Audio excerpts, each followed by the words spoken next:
أعزائي المشاهدين، السلام عليكم. إليكم لقطة نجم دوري الجزائر رامي بسبعيني بعد نهاية مباراة بروسيا دورتموند دينامو زغرب كرواتي، حيث احتفل معه زملاء في الفريق بعد حصوله على رجل المباراة، وذلك بعد تقديم مباراة في المستوى وتسجيله لهدف. نترككم مع احتفالات رامي بسبعيني.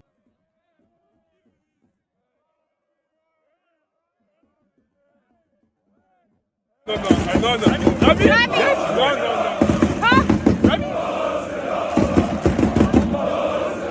Hey, hey! Who gives this?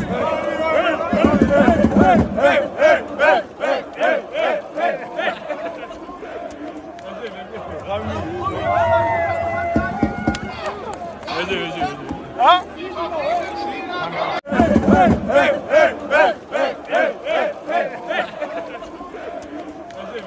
Rami! Vas-y.